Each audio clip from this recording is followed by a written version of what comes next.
I'm really, really excited to be here. Thank you very much for having me. And second of all, I have a surprise for Effie because I'm not only going to talk about Yplan, I'm going to talk about something else in the beginning. It's going to be 2 short stories. If I only talk about Yplan, I could go for forever. So about 5 years ago, we were studying together at Imperial College London Business School, and I was really, really sucked into the London tech startup scene. I was going to all the events, I was attending, all the workshops, I was meeting as many people as many people that I could meet. One day I found myself in Imperial Innovations event. They were organizing a pitching competition.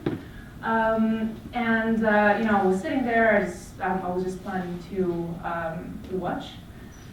And as people started coming onto the stage pitching their ideas, I thought, hold on, I can probably do this. So it was very, very similar to what you guys are going to do as well.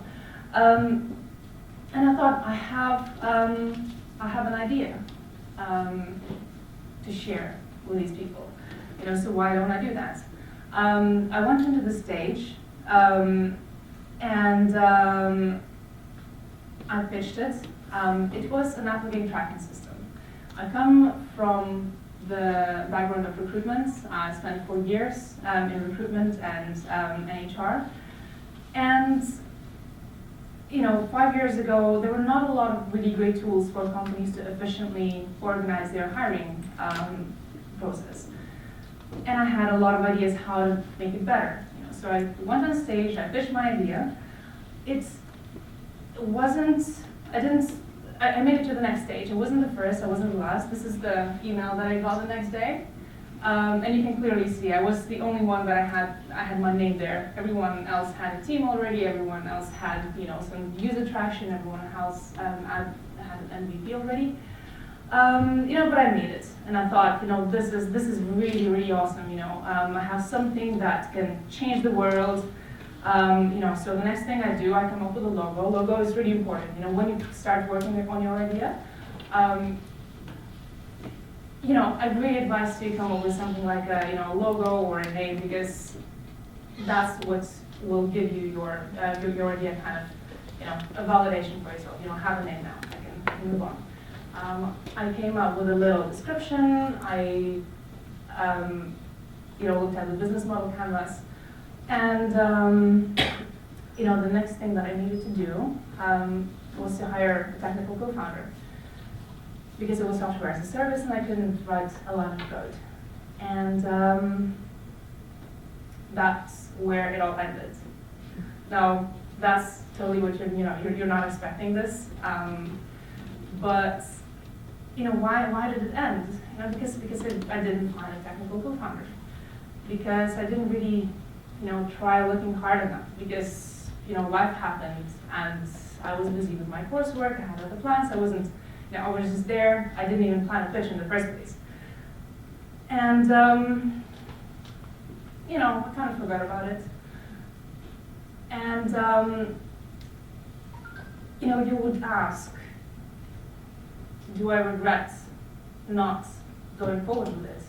Because it was a good idea. And I didn't regret it in 2012 when I pitched. I didn't regret it in 2013 because I forgot all about it. And it was middle of 2014, and I was in my new company, Yplan, and we had a problem. We needed to hire people.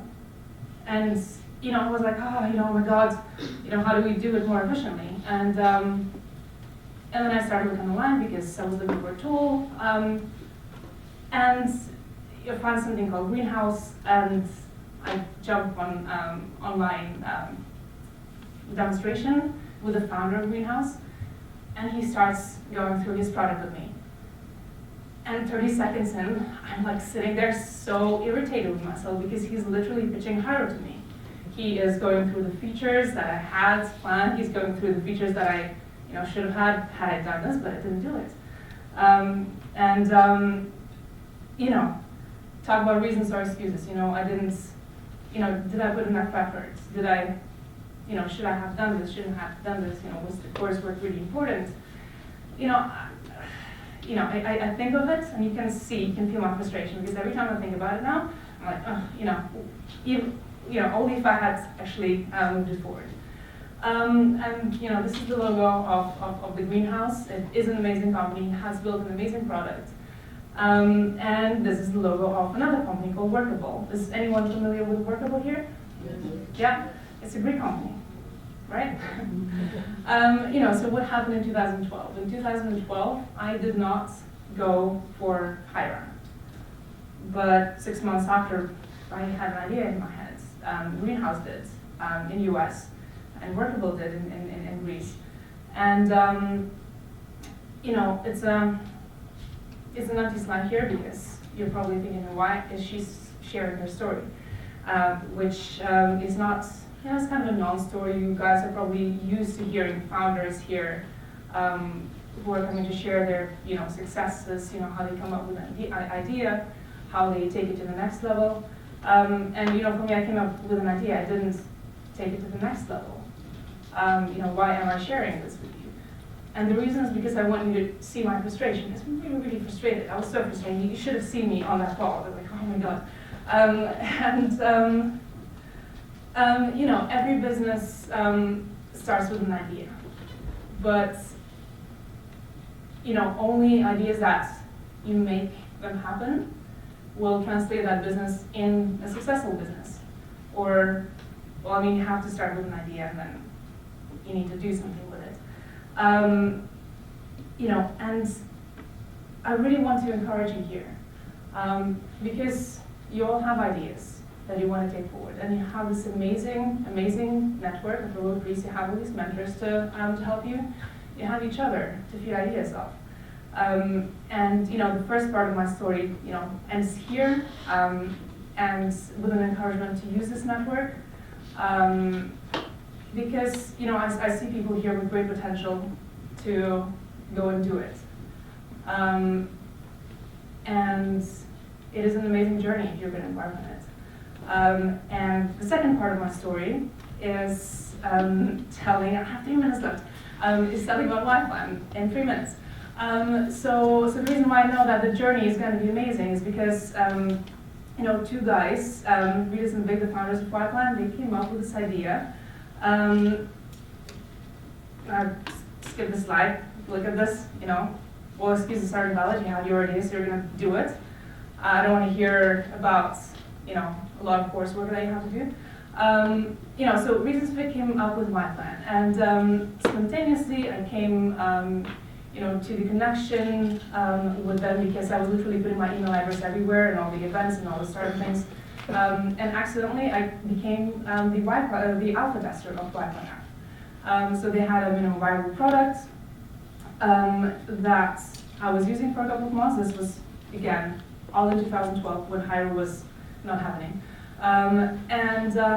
So I used their app. I gave them a lot of feedback, constructive criticism. We went back and forth. I was like, why are you doing this? Why are you not doing that?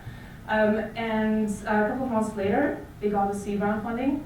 And they invited me to join the team, and that's where the magic journey started. It was the beginning. My role in the beginning was operations. Operations literally was everything. On the first day, there were 6 people. There were 2 founders, 3 software engineers, and me.